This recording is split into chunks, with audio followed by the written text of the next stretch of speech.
de este podcast.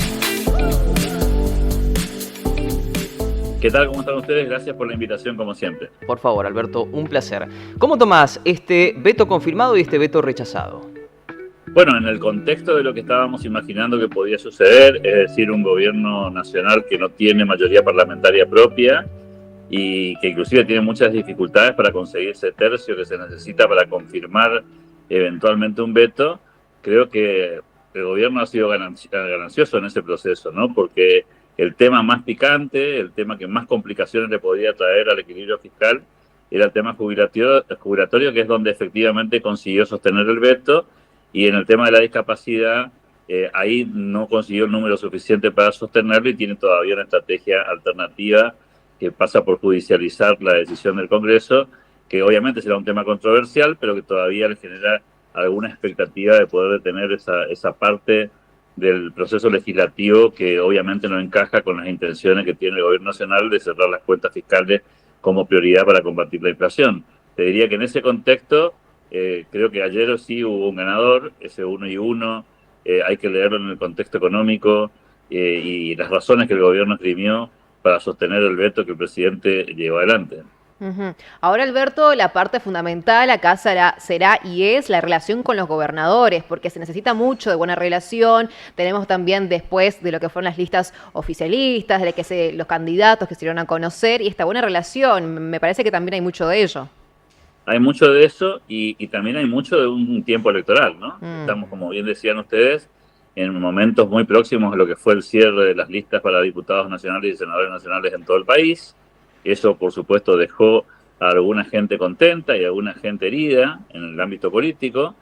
También, por supuesto, es un momento de especulación política en términos de cómo llegan a las elecciones tanto el oficialismo como la oposición. Eso, por supuesto, también es un condimento que no escapa a la discusión. Esto no se da a 2 meses de las elecciones nacionales de casualidad. Esto básicamente tiene un alto contenido político, un alto contenido de oportunismo también, en términos de ponerle al gobierno desafíos complejos que generen costo político para de alguna manera mellar las chances electorales del oficialismo en la elección del 26 de octubre. Digo, no es una discusión ingenua ni infantil la que estamos presenciando en la Argentina, es un debate político en un año político y en un semestre en el que estamos ya en la recta final, porque todos bien saben que el resultado electoral del 26 de octubre va a ser determinante en la Argentina para saber si los argentinos acompañan el rumbo del gobierno o eventualmente lo que plantean es ponerle un stop a esta dinámica. Y en ese contexto se está dando la conversación.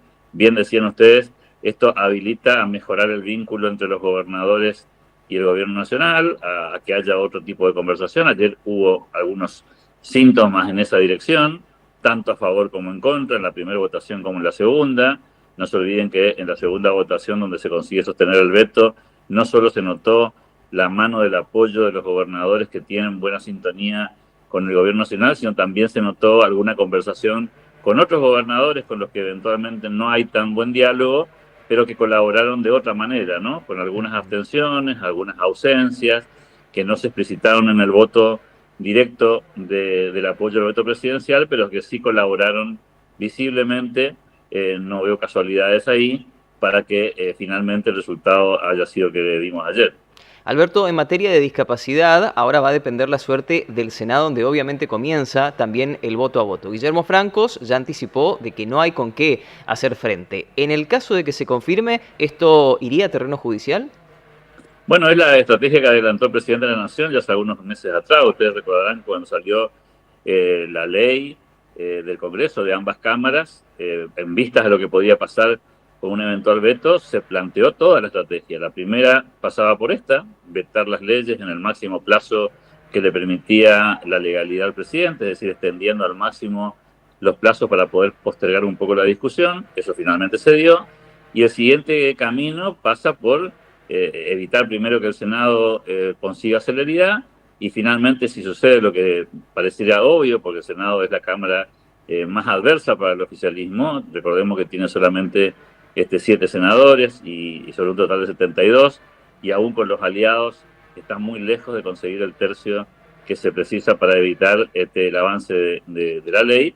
El siguiente paso sería la judicialización. El argumento que tiene el gobierno nacional en esto es que los legisladores quizás incurrieron en un inconveniente de orden pragmático, que es que al no establecer de qué partidas presupuestarias se dispone para poder hacer frente a estas erogaciones, queda, si se quiere, un poco en el aire la pretensión de incrementar un gasto que no tienen contrapartida en ingresos.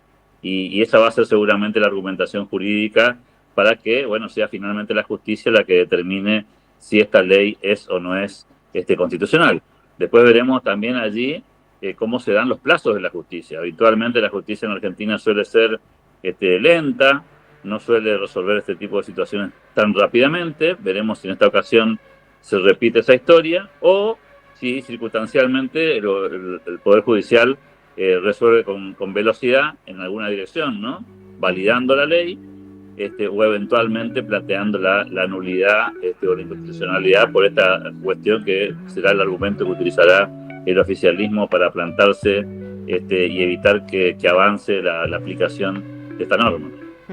Seguramente es un tema que esto da mucho por hablar, la relación con los gobernadores, qué va a decidir finalmente el presidente Javier Milei, si va a flexibilizar o no con sus decisiones, pero bueno, eso lo veremos. Alberto, muchísimas gracias por tu tiempo, muy amable como siempre.